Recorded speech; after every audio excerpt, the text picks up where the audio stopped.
Hi guys! Gusto nyo ba matuto kung paano ko to nagawa? Ayan, yung first lang is ito. First po, pumunta po kayo sa CapCut kung meron po kayong CapCut.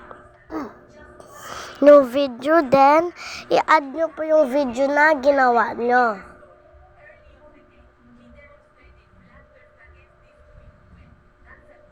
Yan. I-add nyo lang po.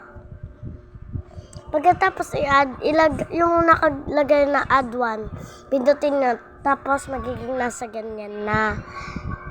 Then, pag nakita nyo, pataas na ang ating kamay, mag-add overlay na.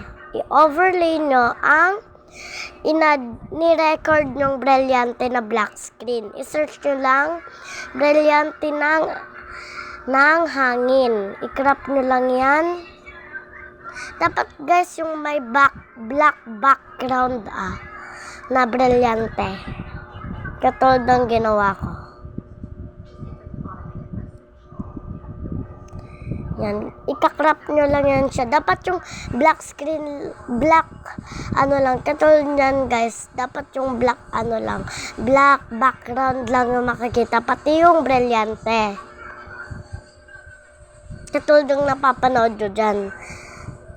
Then, pag doon nyo ulit yung kung saan pataas yung kamay natin. Yan. Doon nyo ipantay ang Brilliante. Then, next kita nyo may black pa yan, diba? May black pa yan. Ang ginagawa ko, yung pinapantay ko, pumunta kayo sa splice, then piliin nyo yung dodge. Yan, di ba naging light na siya? Yan, ipantay nyo lang yan sa kamay nyo. Tapos, may frame to guys. Pag nakita nung nandyan na, ipa-frame nyo dyan. Pinutin yung frame. Papantay nyo lang yan sa kamay nyo. Then, frame. Auto-frame na yan pag nag-frame ka ng isa. Hoy! Yan, madali lang yan, di ba? Yan, guys.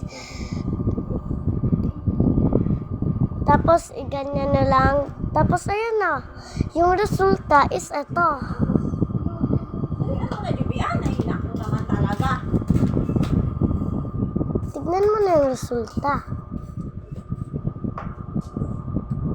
O, diba? Ang galing.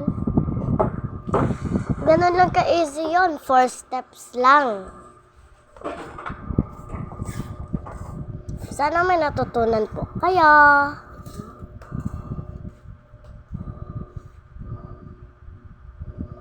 Inayos ko pa yan guys